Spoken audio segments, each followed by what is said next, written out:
교회는 크게 유형교회와 무형교회가 있습니다.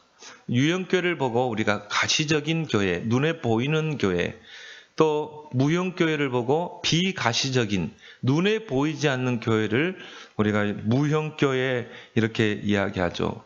유형교회는 뭐 건물이 있고 제도가 있고 또 직분이 있는, 우리가 예배드리는 이 예배당, 이게 바로 유형교회입니다. 유형교회는 누구든지 오는 교회예요. 어떤 사람은 정치적인 목적으로, 어떤 사람은 경제적인 목적으로 오기도 하고, 불신자도 올 수 있어요. 정치인이 표를 구하기 위해서 올 수도 있어요. 그게 유형교회라는 말이에요. 또 도둑놈이 도둑질하기 위해서 교회에 왔다가 변화되는 곳이 유형교회입니다. 그리고 교회는 다양한 사람들이 모이는 게 유형교회입니다. 그래서 이 출신 배경도 다르고, 또한 성격도 다르고, 기질도 다르고, 이게 유형교회입니다. 그래서 어떤 교회는 보니까 연예인들만 모이는 교회가 있어요.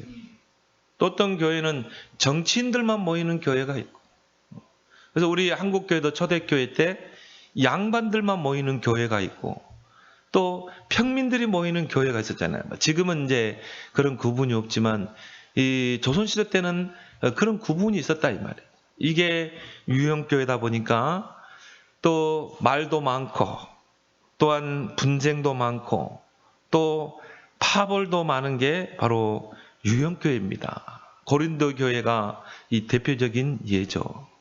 그런데 진짜 알짜배기 교회는 뭡니까? 무형교회거든요. 그 유형교회 안에 무형교회가 있는 것입니다. 그 무형교회는 눈에 보이지 않아요. 그 무형교회는 그리스도를 통해 구원받고 거듭난 자들만 모이는 교회. 그게 무형교회라 이 말이죠. 그 말은 진짜 구원받은 자들이 모이는 교회. 진짜 알짜배기 알곡들이 모이는 교회. 저와 여러분들이 그 무형교회 속에 있는 줄 믿습니다. 우리는 유형교회에도 속해 있고 무형교회도 속해 있는 거예요. 근데 중요한 거는 유형교회예요. 유형교회는요, 누구나 오시오. 이게 유형교회거든요. 누구나 와서 복음 받고 구원 받는 것, 하나님의 백성이 되는 것, 이게 유형교회인 것입니다. 이제 이러다 보니까 말이 많죠. 분쟁도 많고, 그래서 교회가 쪼개지기도 하고 분열되기도 하고. 바울은 고린도전서 10장에서 한 번 더 우상 제물에 대해서 또 언급하고 있습니다. 아마 이 고린도 교회는 이 문제가 굉장한 분쟁거리가 됐던 것 같아요. 고린도 교회가 원래 우상 숭배하는 그 마을이거든요. 큰 신전들이 있고, 그러니까 그 신전에서 우상에게 제물을 바치고, 그 바쳐진 그 우상의 제물 고기 덩어리들이 다 시장으로 간 거예요. 그러면 평민들은 시장에 가서 고기를 사야 되잖아요. 근데 거의 90%가 다 이 고기들이 우상에게 바쳐진, 신전에서 바쳐진 제물이에요. 그래서 이거를 먹어야 되느냐, 먹지 않아야 되느냐, 교회 안에서 이게 분쟁이 자꾸 일어나는 거예요. 바울은 9장에서도 언급하고 8장에서도 9장에서도 10장에 또 언급하고 있는 것입니다. 그래서 어떤 무리들은 먹어도 괜찮지 않냐? 이 음식은 하나님 앞에 우리를 세우지 못한다. 이거 음식은 아무것도 아니야. 먹어도 상관없어. 근데 또 한쪽 무리들은 먹으면 안 돼. 이게 우상에게, 귀신에게 바쳐진 제물인데 이걸 어떻게 먹을 수 있냐? 전에 우리 교회가 여기 오기 전에 수락산에 있을 때요, 그 위층에 있는 애기 엄마가요, 고기를 갖다 줘요. 과일 같은 거. 냄새가 얼마나 나든지. 제사 지내고 그 남은 음식이라. 근데 진짜 맛없어요. 근데 먹어도 상관없어요. 안 먹어도 상관없고, 우리는 그 안에서 자유함이 있는 줄 믿습니다. 근데 고린도 교회는 이게 서로 분쟁이 돼요. 먹어도 된다, 먹지 않아도 된다. 그래서 바울은 고린도전서 10장에서 거기에 대한 세 가지의 결론을 내줍니다. 신앙의 양심에 따라 먹든지, 또 사람은 나는 먹어도 상관없어. 먹으면 돼요. 어떻게 귀신에게 바친 재물을 먹냐? 안 먹으면 돼. 이거는 나의 신앙 양심에 따라 판단해라. 두 번째는 뭡니까? 무엇보다도 교회의 덕을 세우는 것. 또 성도들의 덕을 세우는 방향으로 결정해라. 예를 들어서요, 새신자가 이거 먹으면 안 돼.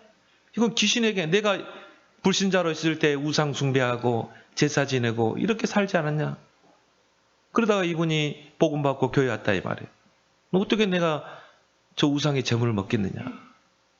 근데 믿음 좋은 장로님이 괜찮아 막 먹고 그러면 새신자들이 어떻게 돼요? 시험 들게 돼요. 교회 덕이 아니라 교회의 덕을 위해서 먹어도 됐지만 새신자를 위해, 그 새신자를 세우기 위해서 굳이 먹을 필요가 있겠냐? 세 번째는 뭡니까? 모든 것을 영혼 구원의 방향을 맞추라는 거예요. 여러분이 불신자 한 명 전도하기 위해서 불신자 집에 갔다 이 말이에요. 근데 그 불신자가 우상에게 바친 재물을 가져왔어요. 잔치를 배설했어요. 먹어야 됩니까? 안 먹어야 됩니까? 먹어야 돼요. 거기서 나는 장로인데, 나는 신자인데, 먹으면 안 돼요. 그 귀신에게 바친 예물인데. 불신자 전도 되겠어요? 안 되겠어요? 안 됩니다. 불신자 마음 싹 닫아버려요. 그때는 어떻게 해야 돼요? 즐겁게 먹길 바랍니다. 즐겁게 먹어야 돼요. 모든 방향이 영혼 구원에 맞춰야 돼요. 이게 고린도전서 10장의 문제예요. 왜냐? 고린도 교회는요, 이것 가지고 분쟁을 하는 거예요. 사소한 것 때문에 시험 들고 갈등하고. 그러면서 오늘 11장에서 또 교회 갈등의 문제를 이야기하죠. 교회 안에 여성 신자들이 머리에 수건을 써야 되는가, 쓰지 말아야 되는가. 이것 때문에 또 교회가 분열되고 갈등하고, 이것 때문에 시험 들고. 얕은 유형교회는 말이 많아. 그래서 유형교회는 오직 그리스도로 딱 하나 되어 있습니다. 복음으로 딱 소통하면 문제될 게 없어요. 왜? 그리스도 외에는 다 서론이거든요. 그렇죠? 여러분이 그리스도가 아니면 사단 이길 수 있어요? 저주 재앙 이길 수 있어요? 우리의 가문의 영적 문제, 나에게는 영적 문제 이길 수 있냐 이 말이에요. 지옥 권세를 이길 수 있냐 이 말이에요. 그리스도가 아니면 절대 사단을 이길 수가 없습니다. 절대 저주 재앙 우환을 막아낼 수가 없어요. 내게 있는 영적 문제 해결 안 됩니다. 그래서 하나님께서 왕, 제사장, 선지자 대신 그리스도를 보내신 거예요. 우리 성도들은요, 딱 그리스도로 온리스 되길 바랍니다. 그 외에는 다 사소한 거. 먹어도 되고 안 먹어도 되고. 본질 아니에요. 그거는 지나가는 거야. 근데요, 고린도 교회는 사소한 것 때문에, 지금도 가톨릭 교회에서는 그 여자들이 미사 들으러 올 때 쓰잖아요. 2권 쓰고 그러고 오잖아요. 그러면 그건 써도 되고 안 써도 돼. 나는 정말 하나님의 거룩한 표, 이걸 써야 돼. 그래서 오늘 여기에 나는 이 베일을 써야 되겠다 하신 분들은 쓰길 바랍니다. 아무 상관없어요. 써도 되고 안 써도 되고.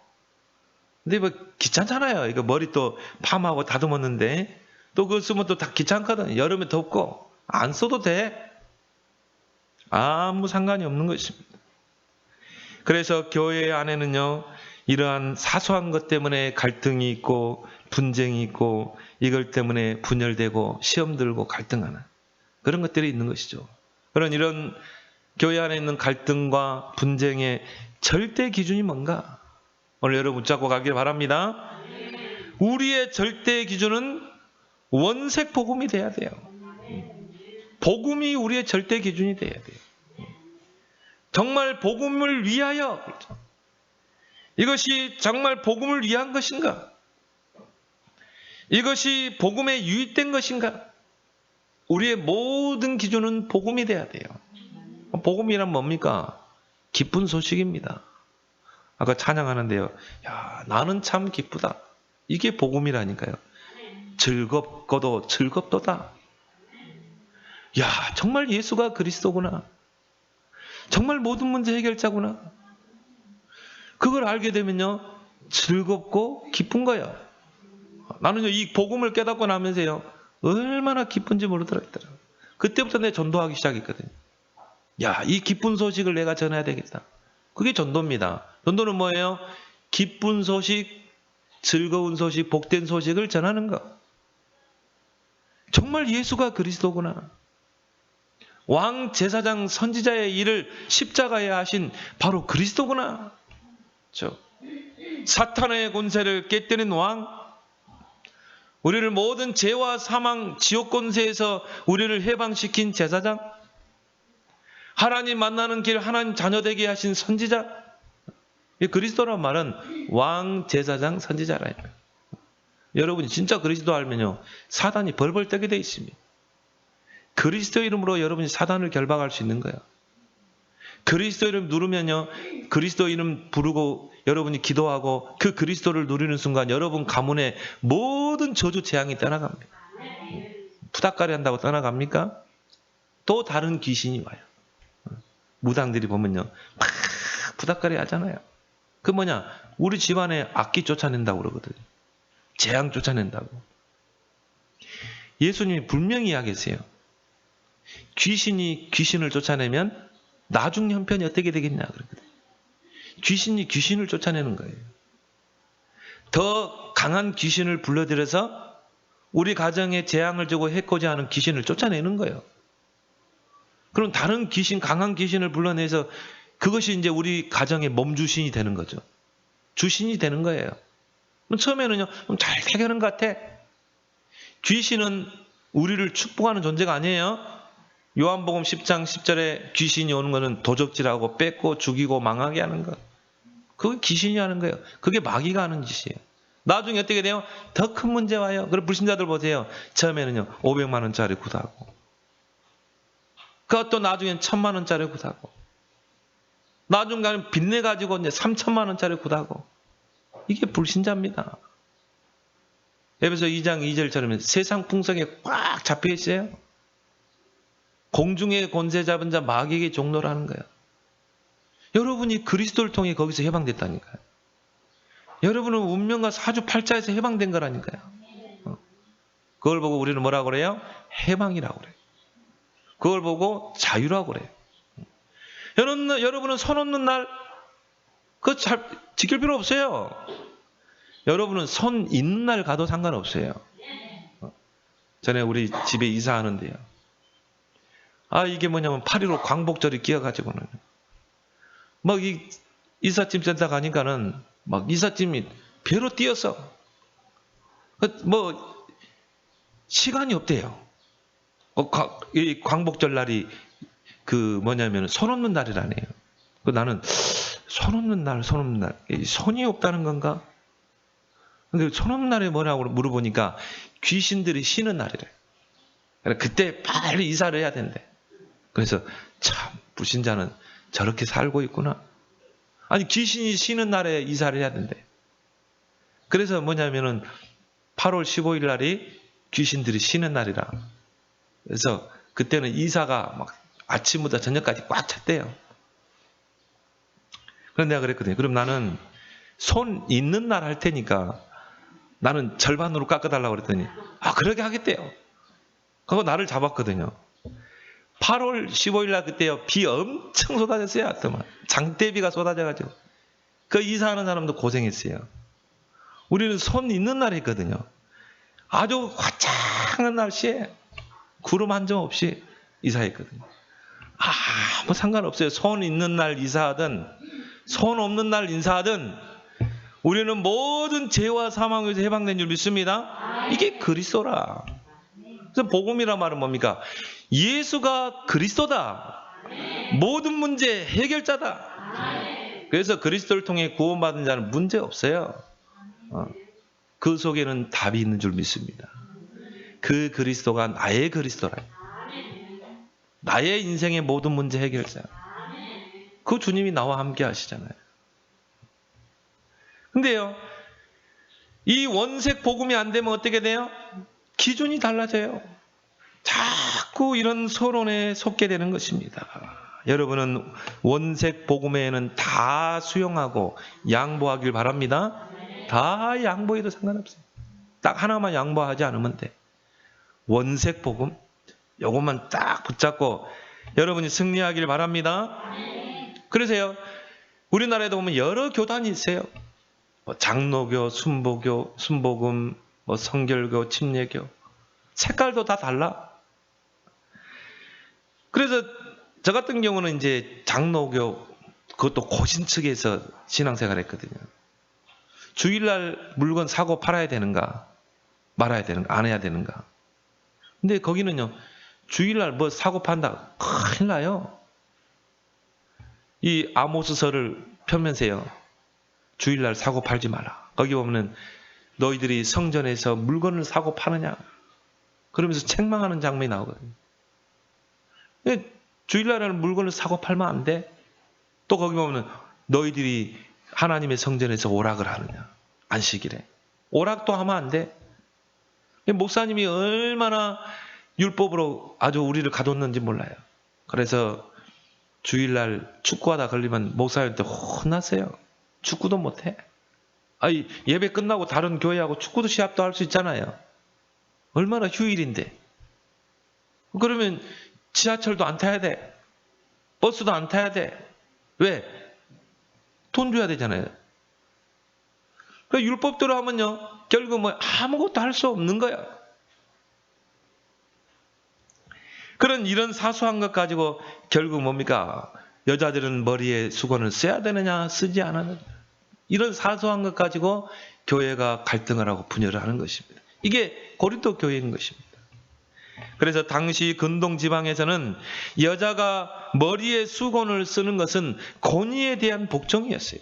복종을 의미합니다. 그래서 이것이 하나의 당시의 전통이 되고 관습이 되고 문화가 되었어요. 지금도 저 중동 지방에는 여자들이 히잡을 쓰잖아요. 그건 뭡니까? 권위에 내가 복종한다. 남편에게 복종한다. 노예라는 의미거든요. 완전히 이 모슬렘권은 아직도 율법이 강하죠. 여자들이요, 운전도 못해요. 여자들이 이거 벗었다. 그러면 뭐냐면 종교 재판을 하게 돼 있어요. 여러분이 중동에 안 태어난 것을 감사하길 바랍니다. 이게 얼마나 신앙의 자유가 있고, 그죠? 얼마나 좋습니까? 여자들이요, 화장도 못해 제대로. 중동에서는 여자들이 얼굴까지 가리잖아요. 이걸 벗었다. 그건 음녀예요. 음녀들은 머리 다 깎아야 돼요. 다 쓰고 다녀야 되잖아요. 권위에 대한 복종으로 수건을 쓰는 그런 관습과 그런 문화가 그때는 있었다 이 말이에요. 그래서 여자가 외출 시에 수건을 쓰지 않고 돌아다니는 것은 음란한 것으로 간주했던 것이에요. 그래서 노예나 간음을 한 여자는 머리를 빡빡 밀었어요. 그 여자는 쓸 필요 없어. 그래서 여자가 머리를 팍팍 밀면요, 이거는 노예이든지 간음한 여자입니다. 그래서 부정하다 해서 가까이 하지 않고. 그걸 이제 바울이 오늘 이야기하고 있는 것입니다. 여자가 수건을 안 쓰면 그거는 음녀와 같지 않냐? 머리를 다 깎는 것과 같지 않냐? 그래서 여자는 이 수건을 쓰라는 것이죠. 그렇게 이제 강조하고 있는 것입니다. 바울은 그리스도인은 자유한 신분임을 여러 군데서 강조하고 있죠. 그리스도를 통해 구원받은 우리는 이제 자유한 신분이다. 자유함이 있다. 갈라디아 5장 1절에도 보면 너희가 그리스도께서 너희를 자유케 하기 위해서 자유를 주었으니 그 율법의 멍에를 매지 말라고 그랬거든요. 너희는 자유한 신분이야. 에베소서 고린도후서 3장 17절에도 주의 영이 있는 곳에는 자유함이 있느니라. 성령을 받은 자는 자유함이 있는 거예요. 수건을 써도 되고 안 써도 되고. 그러면 자 보세요. 바울은 너희는 자유한 신분이야. 그런데 오늘 또 왜 바울은 머리에 여자들은 수건을 쓰라고 이렇게 강조하고 있는가? 우리가 오늘 본문을 읽어보면 바울의 그 복음, 바울이 강조했던 이 복음과 언뜻 배치되는 듯 보입니다. 그래서 5절, 6절에 보면 물은 여자로서 머리에 쓴 것을 벗고 기도나 예언을 하는 자는 그 머리를 욕되게 하는 것이니 이는 머리를 민 것과 다름이 없습니다. 만일 여자가 머리를 가리지 아니하거든 깎을 것이요 만일 깎거나 미는 것이 여자에게 부끄러움이 되거든 가릴지니라. 바울은 또 자유를 강조하면서 또 여자들은 머리에 수건을 쓰라 이렇게 또 말하고 있는 것이죠. 어떻게 보면은 바울은 왜 이 말했다 저 말했다 이 언뜻 이 배치되는 듯한 그런 느낌을 받게 되고요. 오늘 2절에도 보면 내가 너희에게 전하여 준 대로 그 전통을 너희가 지킴으로 너희를 칭찬하노라. 바울이 고린도 교회에게 그 전통을 지키라고 말했어요. 그리고 너희들이 그 전통을 지키고 있는 것을 칭찬하노라. 여기에서 여러분들은 여러 가지를 해석해 볼 수 있어야 돼요. 또 당시 상황을 여러분들이 잘 볼 수 있고 이것을 여러분의 신앙의 기준으로 꼭 삼길 바랍니다. 여기에서 이제 우리가 중요한 본질과 비본질을 잘 구분할 수 있어야 돼요. 본질은 뭔가? 비본질은 뭔가? 이거를 구분하는 지혜가 있어야 될 줄 믿습니다. 그래서 우리 이 한국교회는 주초 문제, 선교사들이 처음에 들어와서 이 부분을 가장 많이 강조했어요. 조선인들은 교회 오려면 술 끊고 와라. 담배 끊고 와라. 왜? 워낙 담배를만 물고 있으니까 곤방대에다가. 그리고 이 조선인들을 보니까 대낮에도 일 안 하고 그냥 움막에서 그냥 술도 말통으로 해가지고요. 술 먹기 대회하고 있고 대낮에. 그러니까 뭡니까? 술 끊어라. 담배 끊고 교회 와라. 그 주초 문제가 지금까지도 오고 있잖아요. 지금도 한국교회는 뭔가 술 끊어라 그런 이야기 하잖아요. 근데 여러분들이 여기서 본질과 비본질을 잘 구분할 수 있어야 돼요. 본질은 뭡니까? 안 해야 돼요. 술 안 해야 돼요. 담배 안 피워야 돼요. 왜? 건강에 무익하잖아요. 여러분이 담배 피면 이게 뭡니까? 이 암 성분이 있잖아요. 폐암에 걸릴 수 있고 기관지염에 걸릴 수 있고 또 술 마시게 되면 어떻게 돼요? 사람이 이성을 잃게 돼요. 그래서 성경에는 술을 먹으라 마시라 하지 말고 술 취하지 말라 이렇게 강조하고 있는 거죠. 그렇죠? 우리도 모르게 이 술에 취하게 되면 이성을 잃게 되는 것입니다. 그래서 이 주초 문제는 본질은 뭐예요? 하지 말라. 왜? 우리가 바로 하나님의 병기이기 때문에. 하나님이 우리를 무기로 쓰고 계신다. 하나님의 병기요 그리스도의 지체이기 때문에. 고린도서 3장 16절에 저와 여러분들은 하나님의 성전이기 때문에. 그래서 우리는 우리 몸을 잘 지켜야 돼요. 본질은 하지 않아야 돼요. 그렇지만 비본질은 뭡니까? 신앙의 양심을 따라야 돼요. 신앙의 양심. 그래서 오늘 우리가 읽지 않았지만 고린도전서 10장 25절 29절에 보면 양심이란 말이 한 5번 나와요. 그렇죠? 이 우상의 제물을 먹어야 되느냐 먹지 않아야 되느냐. 그렇죠? 본질은 뭐예요? 안 먹는 게 좋아요. 비본질은 뭡니까? 먹어도 되고 안 먹어도 돼요. 그렇지만 불신자를 구원하기 위해서는 양심을 위하여 묻지 말라. 오늘 27절에 보면 뭐라고 나왔습니까? 불신자 중 누가 너희를 청할 때 너희가 가고자 하거든 너희 앞에 차려놓은 것은 무엇인지 양심을 위하여 묻지 말고 먹으라. 불신자 이 영혼을 구원하기 위해서는 어떻게 해야 됩니까? 먹어야 돼. 그러면서 28절에 누가 너희에게 이것이 재물이라 말하거든 알게 하니와 또 그 양심을 위하여 먹지 말라. 새신자가 그거 우상 재물인데 그거 먹어도 돼? 그럼 어떻게 해야 돼요? 먹지 말라. 그럼 비본질이라 이 말이에요. 그래서 어떤 제 전도사 때 불신 남편이 그 집사님의 그 기도를 통해서 이제 교회에 왔어요. 오랫동안 기도해가지고 이제 교회를 딱 왔는데 이분이 뭐냐? 요거 주초 문제가 있거든. 근데 교회에서는 뭐 술 끊어야 된다, 뭐 담배 끊어야 된다, 우리가 성전이다 그러는데. 아니, 이분이 사업하는 분이라 이 말이에요. 사업하면 어떻게 합니까? 이 바이어들 만나야 되잖아요. 그래서 세상 사람들은 모든 사업 거래를 술집에서 하거든요. 그러면 거기도 가야 되거든. 또 사업 때문에 따라주는 술을 마셔야 되거든. 이 문제에 걸린 거라. 교회는 가야 되겠고, 사업상 마셔야 되겠고. 그래, 이분이 나한테 상담을 하더라고요, 전도사님. 내가요, 이걸 어떻게 해야 될지 모르겠대. 교회에 오면은 술, 담배 끊고 교회 오라고 그러고. 또 사업상 이거를 안 할 수도 없고. 그러니까 내가 그러지, 성도님, 교회 와서는 하지 말고, 사업상 할 때는, 마실 때는 마셔야 되지 않냐? 또 담배 한 대 그러면 피울 수도 있지 않냐? 그렇지만, 끊도록 노력해라. 그리고 분명한 의사를 전달해라. 나는 이제 하나님 자녀이기 때문에 좀 술을 좀 줄이고 싶다. 점점 줄이면 불신자도 이해하지 않겠냐? 그렇지만 사업상 마셔야 될 때는 마셔야 된다고 생각할 때는 마셔야 된다. 성경에는 술 취하지 말라고 그래요. 술 취하게 되면 영적 생활이 안 되기 때문에. 이분이 거기서요 딱 답을 얻는 거죠. 그러네요. 이분이요 얼마나 신앙생활 잘하는지 몰라.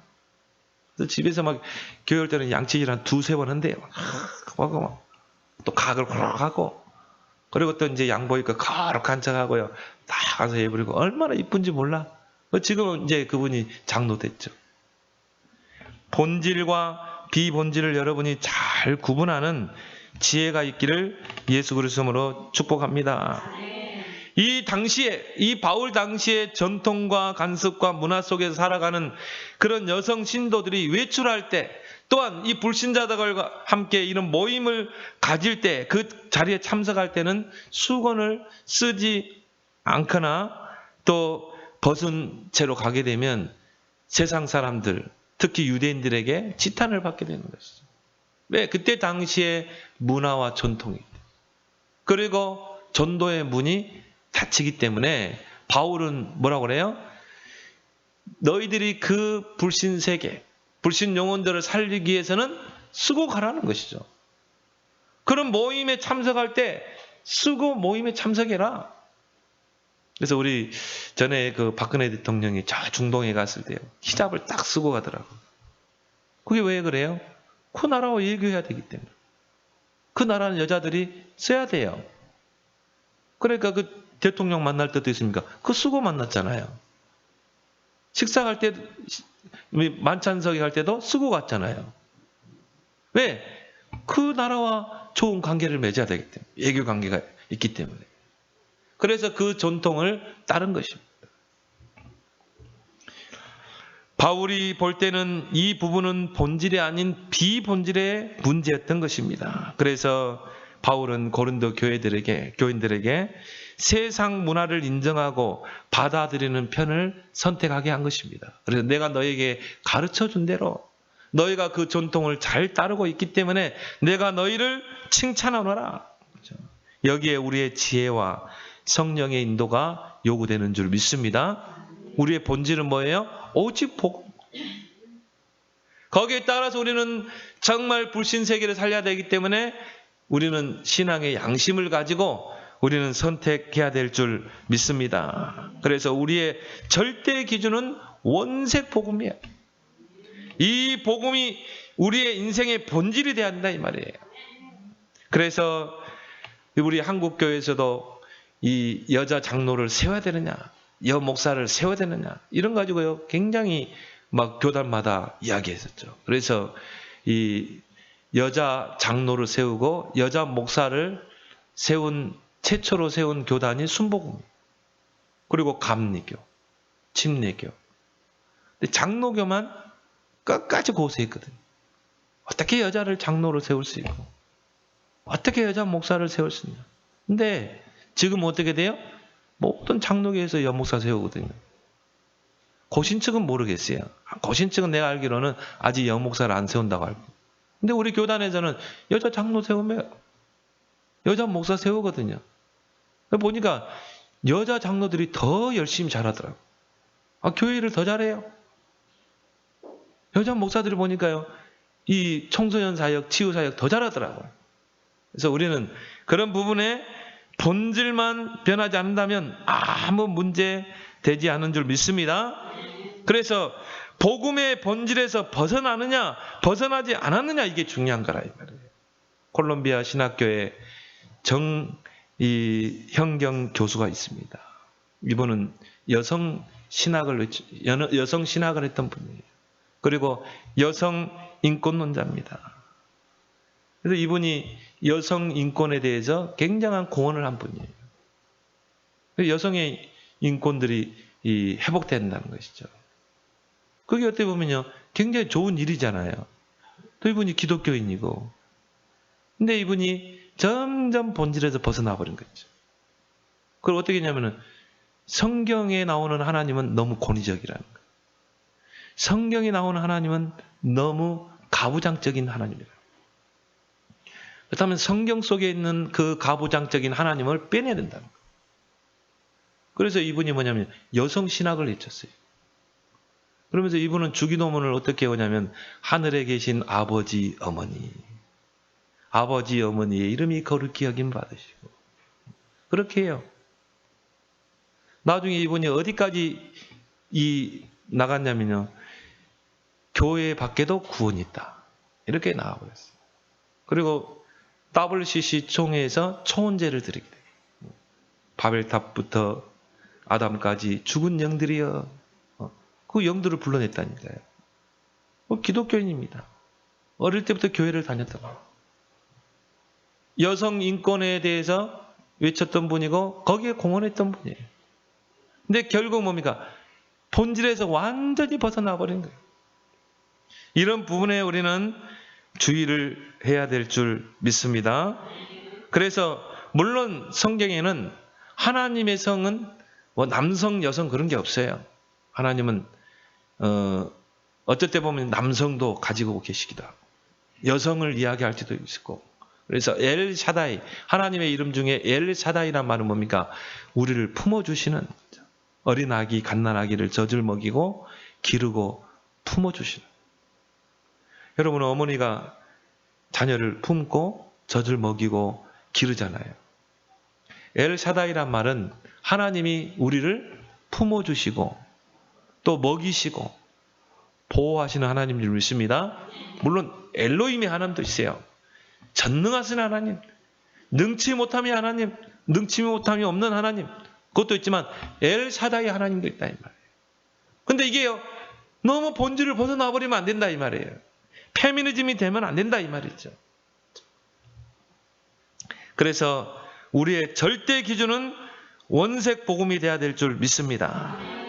두 번째로 뭡니까? 복음 안에 영적 질서를 우리는 지켜야 된다는 것입니다.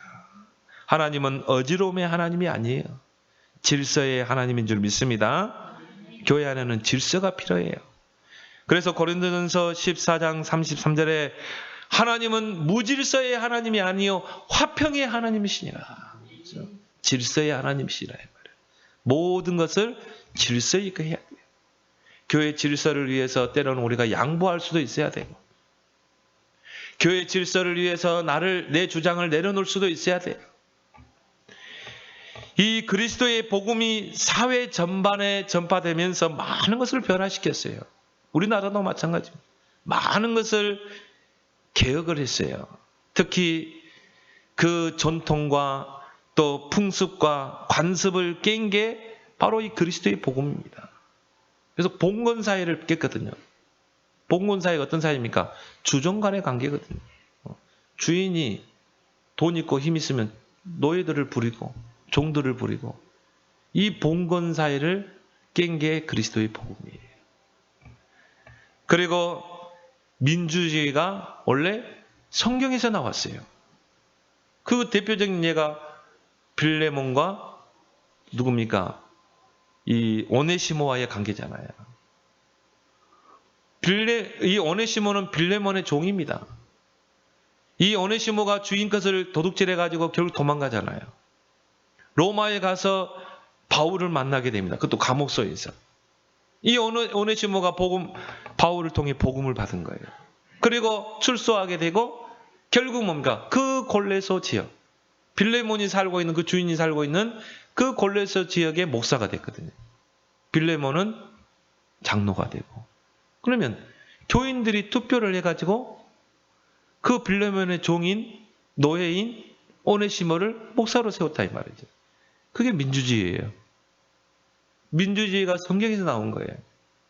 그래서 우리는 공산주의를 배격하고 자유민주주의를 우리는 놓고 기도해야 되는 것입니다. 이게 그리스도의 복음인 것이에요. 노예 제도를 폐지시킨 게 바로 그리스도의 복음인 것입니다. 우리나라도 마찬가지죠. 우리나라 문화는 어떤 문화입니까? 사대주의 문화죠. 곤방대 문화입니다. 그리고 상투 문화입니다. 그리고 다 잘랐다니까요. 상투. 문화 이거 폐지시키고. 그리고 뭡니까? 사대분 문화. 이거 깬 게 기독교의 복음이에요. 곤방대 문화 깼습니다. 나는 양반 행세하고. 이런 거 다 깬 게 개혁시킨 게 그리스도의 복음이고 특히 남존여비. 남자는 존귀하고 여자는요. 노예와 같고. 또 우리 어릴 때도 그랬던 것 같아요. 가족들이 모여서 식사를 하면요. 할아버지하고 아버지는 저쪽에 큰 상으로 받고 엄마 딸들은요.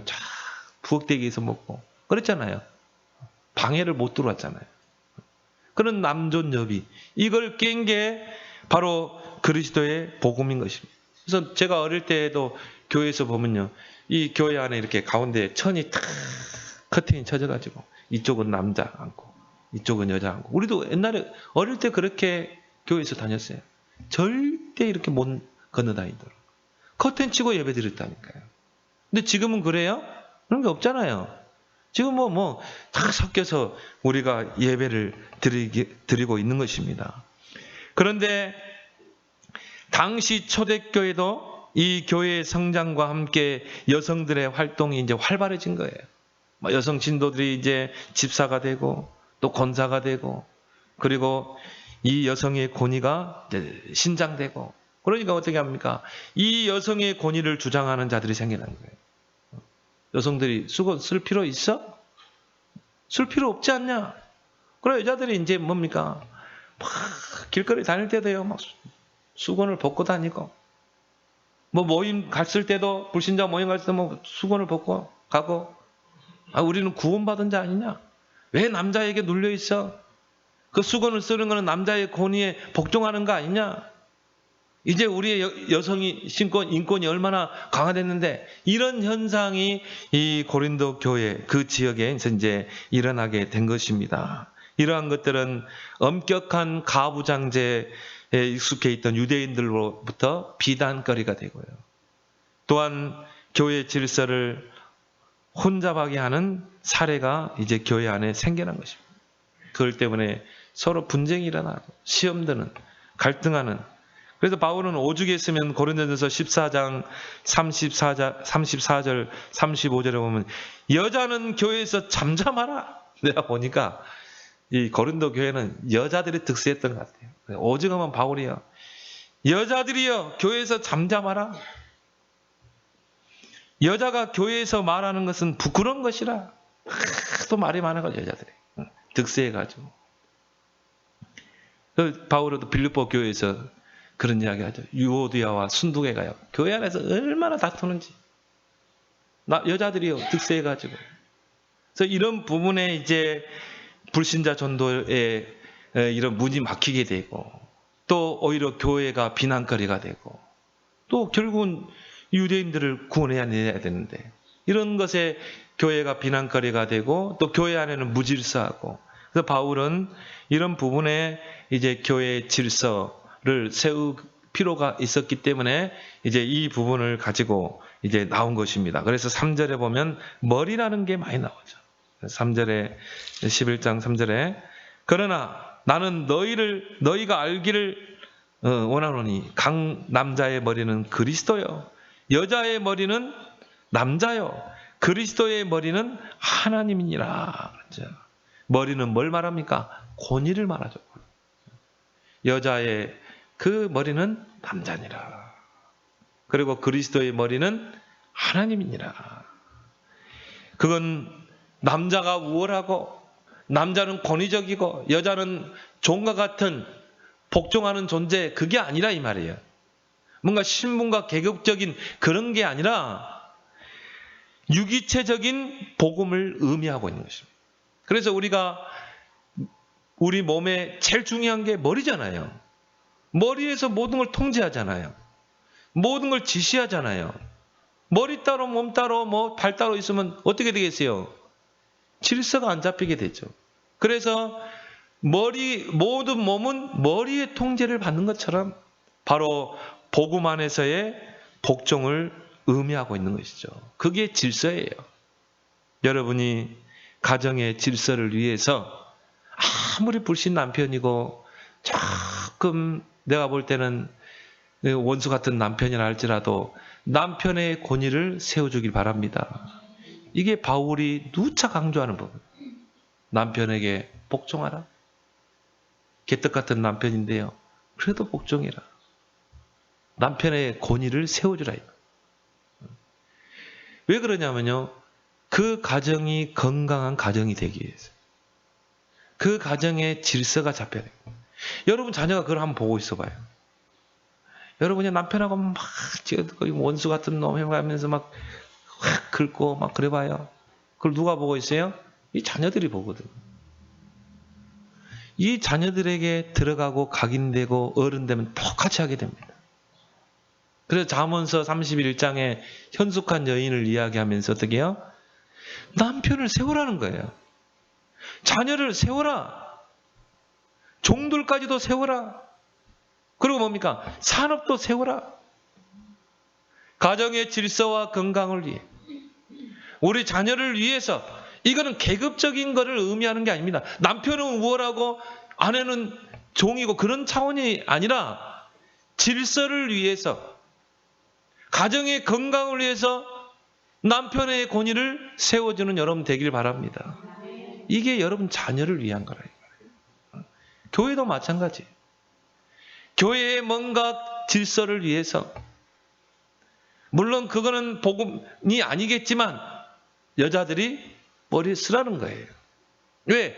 우리는 결국은 영혼 구원의 목표를 맞춰야 되기 때문에. 그게 교회가 세워진 목적이 되기 때문인 것입니다. 그래서 하나님은 어지러움의 하나님이 아니요 질서의 하나님인 줄 믿습니다. 그래서 바울은 그것을 강조하면서 오늘 11절 12절에 말을 합니다.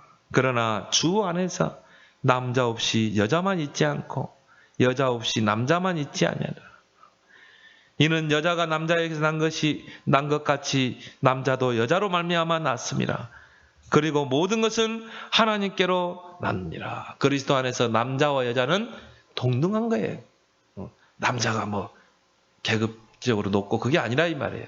그렇지만 우리는 정말 교회가 교회의 사명을 감당하기 위해서 그런 전통을 지켜야 된다는 거예요. 비본질이지만 우리는 그 비본질을 따라야 된다는 것을 바울은 강조하고 있는 것입니다. 그래서 고린도전서 14장 26절에 모든 것을 덕을 세우기 위하여 하라. 교회의 덕을 세우기 위해서, 새신자들을 세우기 위해서. 고린도전서 14장 40절에는 모든 것을 품위 있게 하고 질서 있게 하라. 그렇죠? 여러분요, 여러분의 신앙이 품위가 있어야 돼요. 여러분의 신앙이 질서가 있어야 돼요. 그래서 여러분이 어떻게 합니까? 교회를 섬기기도 하고 봉사하기도 하는 것이죠. 그리고 뭡니까? 양보하기도 하고, 그 모자 수건 쓰는 거, 불신 영혼을 살린다면 내가 쓰는 거예요. 내가 저 불신자를 살리기 위해서는 그 불신자 집에서 우상의 재물을 먹는 것입니다. 이게 품격 있는 신앙이에요. 이게 질서 있는 신앙이에요. 모든 것을 품위 있게 하라. 질서 있게 하라. 여러분이 영적 질서를 지키는 품격 신앙이 되길 바랍니다. 마지막으로 뭡니까? 복음의 모델이 되라. 그래서 오늘 1절에 내가 그리스도를 본받는 자가 된 것 같이 너희는 나를 본받는 자가 되라. 이런 권면을 하라면요, 나 자신이 본인이 정말 본이 되는 삶을 살아야 돼. 복음의 본이 되는 삶. 그래야 이런 권면을 할 수 있는 것이죠. 여러분은 복음의 본이 되는 삶을 살기 바랍니다. 복음 외에는 다 양보할 수 있다. 복음 외에는 또 영혼구원을 위해서라면 내가 수용할 수 있는 거예요. 그래서 본질과 비본질을 잘 구분하는 복음 모델이 되길 바랍니다. 이 비본질이 본질로 미화돼서는 안 돼요. 본질과 비본질을 잘 구분할 수 있는 모델. 교회의 영적 질서를 순응하는 그런 품격 있는 모델 신앙. 그리고 불신자에게 신앙의 본이 되는 그런 복음 모델이 되어서 정말 교회의 질서와 덕을 세우는 그런 품격 있는 신앙이 되기를 예수 그리스도로 축원합니다. 하나님 아버지의 은혜를 고맙고 감사합니다. 교회의 질서와 덕을 세우는 그런 품격 있는 신앙, 품위 있는 신앙, 질서 있는 영적 신앙이 되게 하여 주옵소서. 우리의 기준은 절대 원색 복음이 되게 하시고 위에는 다 양보할 수 있는 복음의 큰 그릇들 되게 해 주시옵소서. 무엇보다도 복음 안에서 영적 질서를 잘 지키는 품격 신앙이 되게 해 주옵소서. 복음의 본을 보이는 모델 신앙이 되게 해 주옵소서. 예수님의 이름으로 기도드리옵나이다. 아멘.